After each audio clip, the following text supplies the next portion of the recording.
Hello, Grey Couch family. This is Stanley, And and Otito. I'm not even going to say you guys are going to enjoy today's show. I'm not even going to say that. I am just going to jump right in. We have some December guests now, Yep, not yep. August guests, A December guests, wonderful guest. and you're going to enjoy this couple. I know I said I wasn't going to say it, but I have to just put that in. We've known them for a good bit now, authentic, just so much in love with each other. They've been through the highs and lows, and you guys are just gonna get, a blast. One of them has been here before. He was here on our Father's Day the Father's Day special. special. Yeah. So now you're gonna see his secret sauce, the powerhouse behind. I'm not gonna say anything else. I'm just gonna jump right in and let them introduce themselves. Hi, I'm Anthony Suarez, and this is my wife, Jules Suarez. Yes. Please tell our viewers your story, how you met and how you got married, so they have a little bit Of insights. insight into who you guys are. So I used to run events through a Latin American student organization. At our college. At our so college. we went to Montclair State University. Yeah, and then she came to one of our meetings, and for me, it was love at first sight. For her, she wasn't so sure because she's like, I don't know this guy. He seems a little bit too friendly, right? And it was at our leadership conference that we actually had some time to get to know each other and get to talk. And she was dancing with some guy on the dance floor. And I actually walked over and I said, hey, do you mind if I borrow her for one dance? I'll give her back. He's like, yeah, sure, no problem. He didn't get her back. And that was all she wrote. Like after that, we started dating and started talking. Yeah. Yeah. We dated for about 5 years before we actually got married. So that was cool. Oh, wow. So how long have you been married?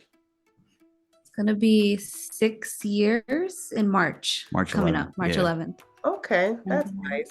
And I know you have a precious baby. Yeah. Yes, 3. We have 3 kids. All under 5. Yeah. 5 and under. 3 under 5. Yes. Our oldest is 5. Our middle is 3. It's gonna be 4. 3, yeah. The girl is 1. Yep. Yeah. So we finally got the girl after the last one. So surprisingly, we got 2 boys and the girl. You got a princess for Jewel. I love it. Yes. Yeah. Okay. So I think for us, we kind of always talk about the value of authenticity and values in a relationship. And so the first question I have for you is, what would you say, right? You've been going on 6 years now. What do you think are the most crucial values in a relationship, right? And it's been 6 years. I would say, what are your values? Do you think that those will shift, right, over time, or anything like that? So give us some insights into that. What you think are the most crucial values for a relationship, how that ties to you and your relationship in this season, and if you think those have the capacity to shift over time. So definitely for us was faith. So God was always number 1, because we always had, when we were dating, the intention was serious, because by then we didn't really want to waste our time.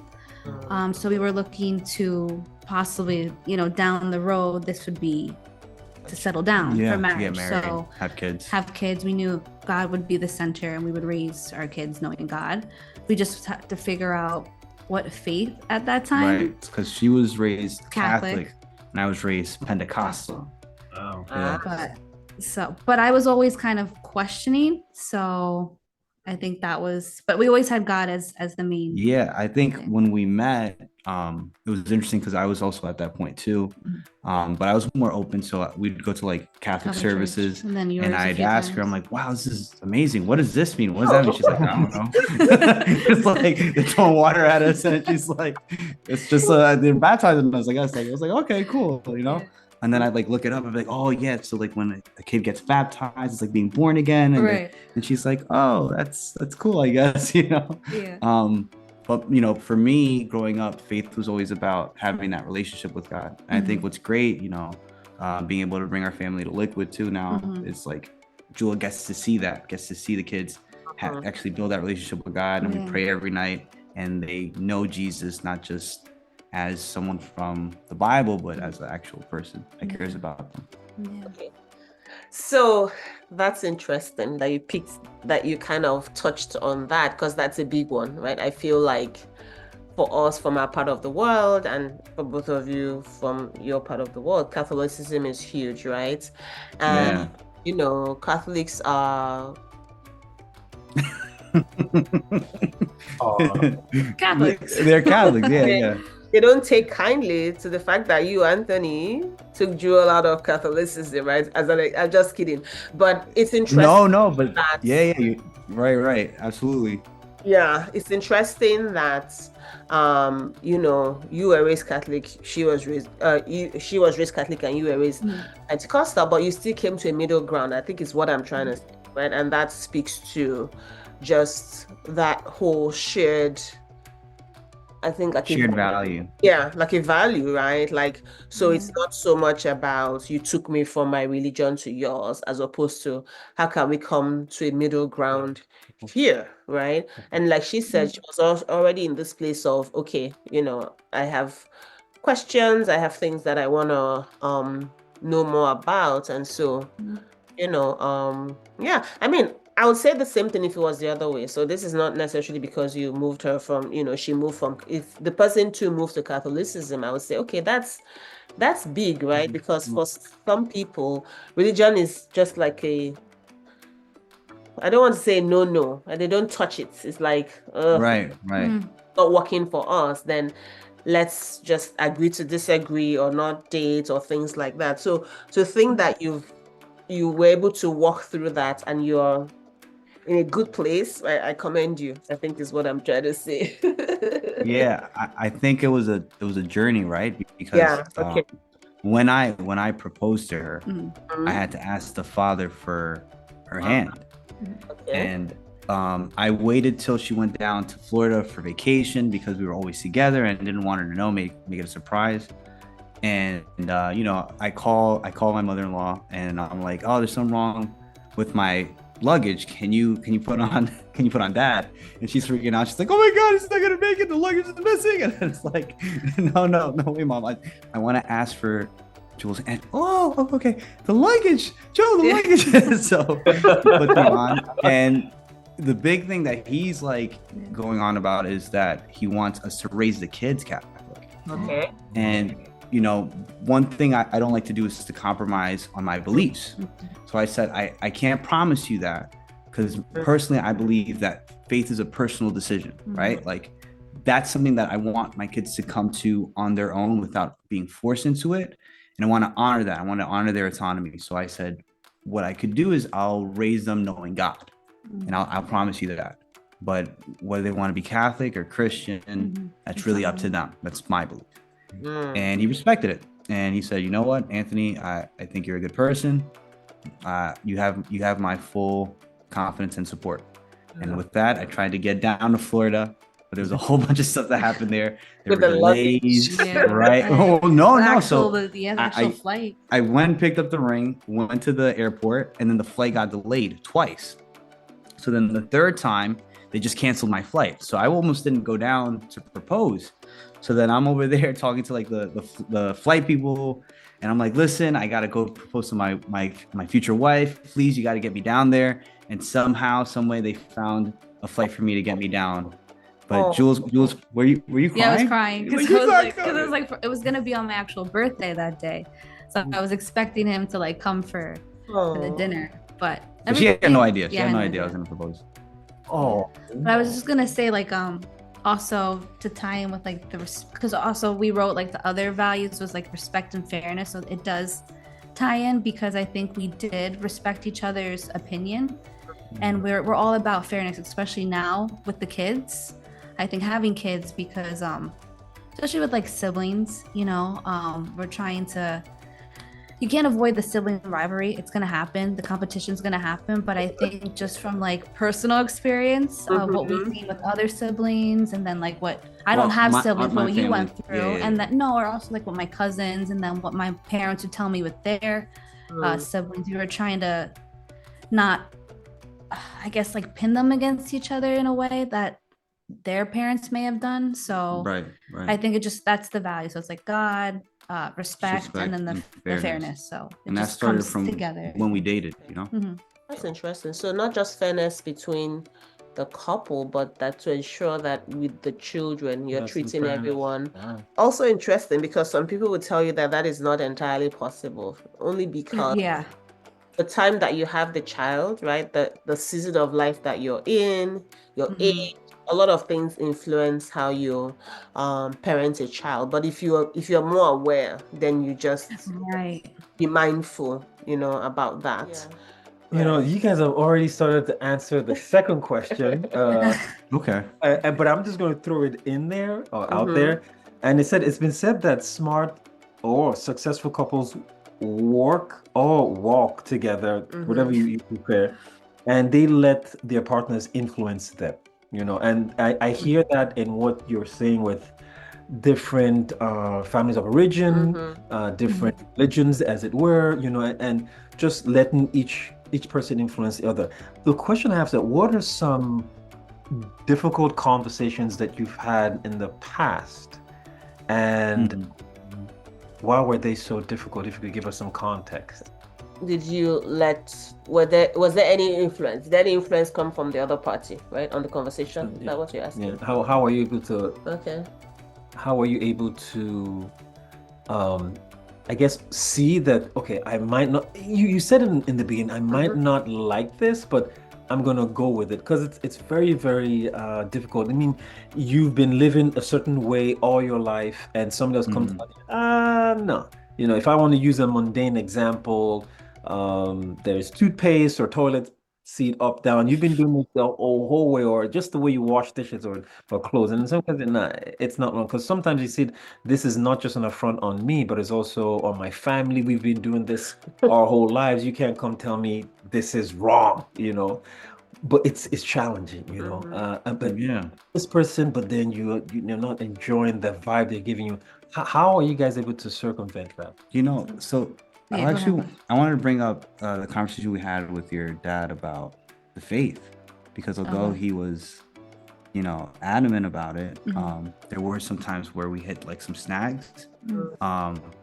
One in particular was he wanted us to baptize our kids Catholic. The first one, because at that time we hadn't been to Liquid yet, we haven't found our church. Right. So Jaden got baptized Catholic and it was fine.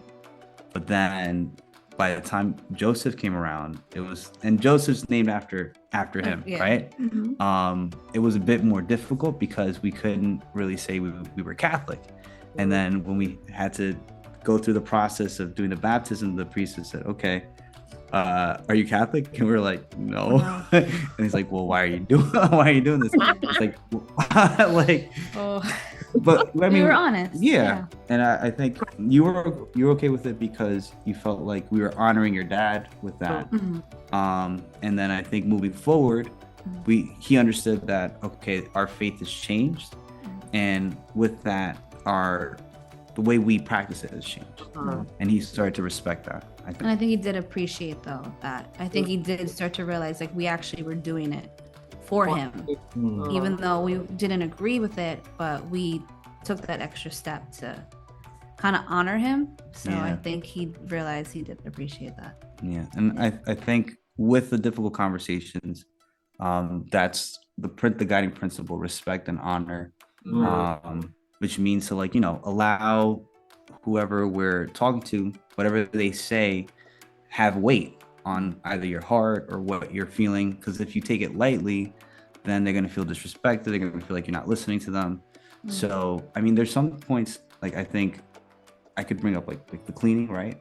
That we would go at it. And what I wasn't understanding was when I'm not cleaning, Jewel doesn't feel appreciated.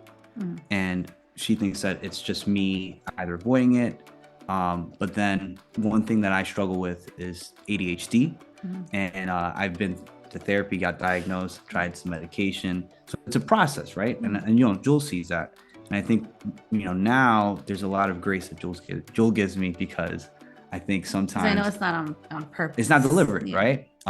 But I think also it's not an excuse either. I think I have to be more intentional with, where I put my time, making sure that I'm not asking, hey, do you need help with anything? Just automatically look at what needs to get done and start cleaning stuff. Like, hey, I started to clean this. That caused some issues too, because she's like, well, I cleaned it already, but thanks again. Like, you know. But I had to learn to delegate, I think, a little bit better too. And I think like how I approached him. So kind of not saying like, go do this. It's just like, hey, I need help with this. Can you do X, Y, Z? Right. Thanks for that, and thanks for just being so vulnerable and giving us those inside stories and context. So it says here, a lot of ladies say that men don't apologize. In fact, I was just asked at work the other day why men don't apologize. Now, I took the chicken's way out. I was outnumbered 4-1, and I wasn't going to say anything in a room full of ladies about why men don't apologize. Right. But I mean, the odds are even here. I mean, so Anthony, I'll let you bell the cat first, and then hear what Joel's has to say. Then I guess bring it home to your own relationship, right? In that sense. So I was always very good at apologizing, but what I realized with Jewel is my apologies only go so far, right? Because it's like one thing to be like, I'm sorry, but I think what Jewel's very good is holding me accountable and then kind of taking the next step. And what I say, I have to put words to it, and I have to walk the walk after that. Do you want to? Oh no, that's exactly. Yeah, no, he's fine with saying apologies, like no problem at all. But I'm more of like a doer, so I need more of the action and less of the words. Wow. So, exactly what he said. I love it. Yeah. Show me, don't tell me. Yes. Right. I feel like what's interesting, I just feel like as far as how we approach it, like it's helped me to embody the type of person that I want to be. Because I think growing up, a lot of times I had, family members, people who I saw as role models to say, yeah, we're going to do this, we're going to do that. Then they fall off. And then I think I personally decided like I'd never be that person. So then, here comes Jewel, comes my wife, and she's all about, no, you have to act, you have to commit. And if you can't do it, don't say it. Right. So now she's holding me accountable, and it's a good like counterbalance to what I want to do. And then I think it like works out. And what about the other way around, Anthony? Do you think? Yeah, I hold her accountable to. Yeah, it's more with the wording and the tonality, because I'm very big on words of affirmation. So sometimes I'll like nudge her, be like, hey, I need a hug, or I'll say something like can you like scratch my head or something, But I think one, like if it gets bad, I'll say something like, hey, I think I need an apology. And then she'll say, I'm sorry. Like, what? What'd you say? I'm sorry. It's harder for me. Yeah. It's like really hard. It's like pulling teeth. If I could talk about like the loop. Something that we notice is sometimes we'll get into these like loops of arguments, because it's sometimes like the same argument, like, oh, you didn't do the dishes, or you forgot to put the toilet seat down, whatever it is, like little stuff. So what I've learned to do is kind of like identify that the loop is starting and like decide to get out early. It's almost like when you're on a bus and you know where it's going, and you're like, I don't have to go on this bus, and then just get out early, and I'll go over and I was like, I forgive you, and I just give her a hug and a kiss, and she's good, and she like all the anger like calms down, and then for her, she'll like come over and she'll be like, I'm sorry. Well, because I had to learn to kind of let it go, because I think my problem was my loop was I had to hold on to the anger to like prove a lesson, but then I just saw that wasn't helping the situation, because then I mean it was already done, the argument, and then here I am still trying to kind of jab, and it just didn't make any sense. So the same thing, trying to like get myself at that loop and just be like, okay, that's it, just but I think when the jabs would start, I'd get like angry, but I've learned to just kind of like, no, we're good. And just coming close. Yeah.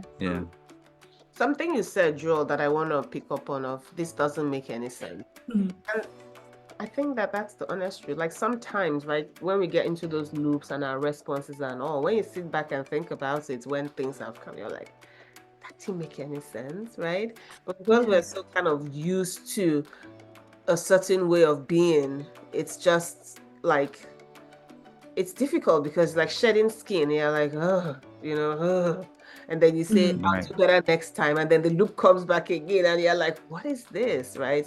In that sense. So I really like Anthony's thing of saying, I know where the bus is going. Why do I have to get on it? Why can I not get off? Yeah. So we know what you're describing by another like weird term known as the crazy cycle.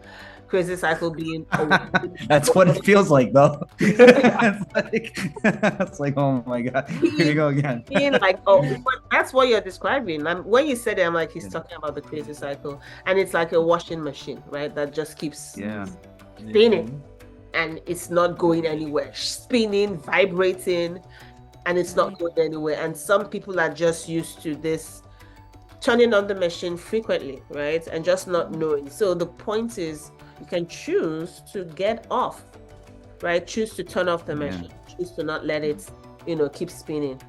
It takes a lot of awareness. So I was journaling at that point when I figured it out, and I had been journaling for like 50 days, just working on, my mindset. I think at that point I had a lot of anxiety from work, and I wasn't sleeping. I was spending too much time on social media. That was also ramping up.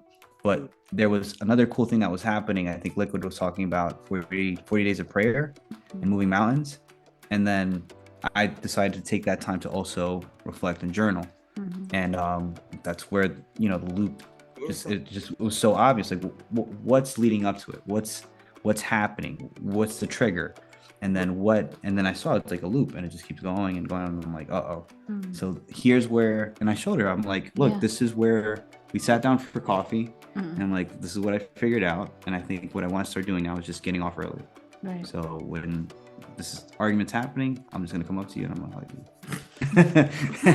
and see if that works. Because I'm usually wrong. Like if I'm hugging her and I know like, oh, I messed up here. I'm sorry. Come here. And then I fix it, try to fix it, Oh.